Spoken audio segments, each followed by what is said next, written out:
사순절 31번째 날의 말씀을 함께 나누겠습니다.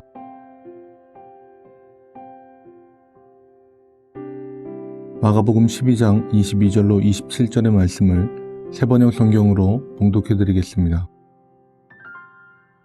일곱이 모두 자식을 두지 못하였습니다.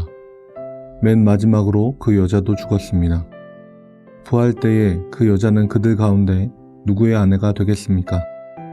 일곱이 모두 그 여자를 아내로 맞아들였으니 말입니다.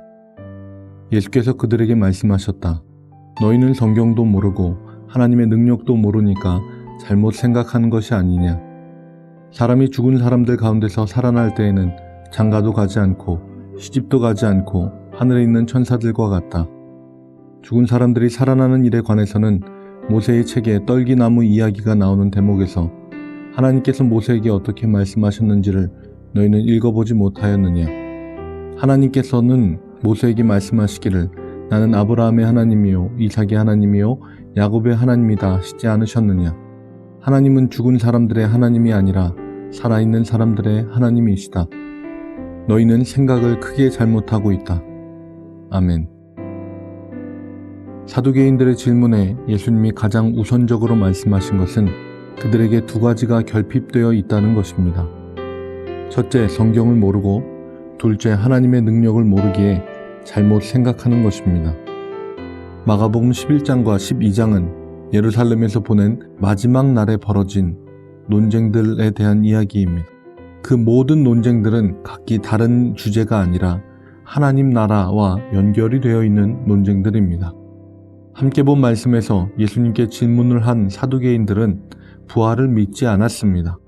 이들이 부활을 믿지 않는 이유는 죽은 자에게 새 생명을 주셔서 새로운 하나님 나라의 백성으로 삼으시는 부활의 사건이 있을 경우에 자신들이 권력을 계속 쥐고 있을 것이라는 보장이 없기 때문이었습니다. 그래서 그들은 부활이 없음을 증명하기 위해 말도 안 되는 이야기를 지어냈습니다. 그렇게 만들어진 이야기가 7 남편을 가진 여인의 이야기입니다. 부활 때 그 여인은 누구의 아내인가?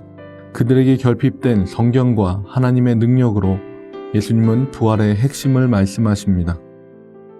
부활은 단순히 결혼하고 아이를 낳는 현재의 삶으로 돌아오는 것이 아닙니다.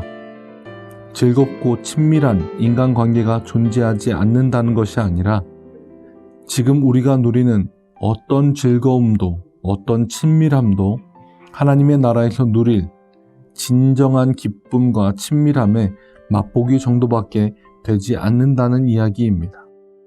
그리고 모세오경 이외의 성경들의 의구심을 품고 있던 사두개인들을 위해 모세오경에서 나온 말씀을 인용하여 설명하십니다. 하나님이 모세에게 나는 아브라함과 이삭과 야곱의 하나님이라고 말씀하셨다. 하나님은 살아있는 자들의 하나님이시다. 예수님의 이 말씀을 주의 깊게 잘 살펴보아야 합니다. 아브라함과 이삭과 야곱이 이미 죽은 자 가운데서 살아났다는 이야기가 아닙니다. 부활은 죽은 후에 천국에 가는 것이 아니라 하나님이 주시는 새로운 육체로 사는 것임을 말씀하신 것입니다. 하지만 죽은 자가 나중에 새로운 육체를 받기 전까지 죽음과 궁극적인 부활 사이의 기간에 어떻게 있는가 하는 의문이 듭니다. 이에 대해 예수님은 2단계의 사후의 삶을 가르치셨습니다. 죽음 이후에 하나님의 임재 안에서 하나님과 함께 있는 기간, 그리고 2번째 단계는 새롭게 몸을 입은 부활의 삶입니다. 예수님의 이 가르침은 하나님께서 자기 백성들을 위해 영광스러운 미래를 준비해 놓으셨다는 것을 다시 한번 확인하는 정도가 아니라 하나님이 예수님을 통해 하나님의 구원과 통치를 가르치고 계시고 반드시 모든 것을 새롭게 하시는 역사가 이루어짐을 말씀하고 계신 것입니다. 사두개인들이 누리고 있던 모든 것들도 세상의 그 어떤 강력한 것들도 모든 것을 새롭게 하시는 하나님의 역사 앞에 힘을 잃고 하나님의 통치를 받아들이게 될 것입니다. 이 이야기들에 죽음에 의심이 든다면 어쩌면 우리는 사두개인들처럼 성경과 하나님의 능력을 간과하고 있는지도 모릅니다. 기도하겠습니다. 모든 것을 새롭게 하시는 주님의 통치를 기다립니다. 우리에게 믿음을 주셔서 주님의 말씀을 믿게 하시고 세상의 능력을 신뢰하게 하옵소서. 세상을 변화시키는 주님의 약속을 믿으며 살게 하옵소서. 예수님의 이름으로 기도합니다. 아멘.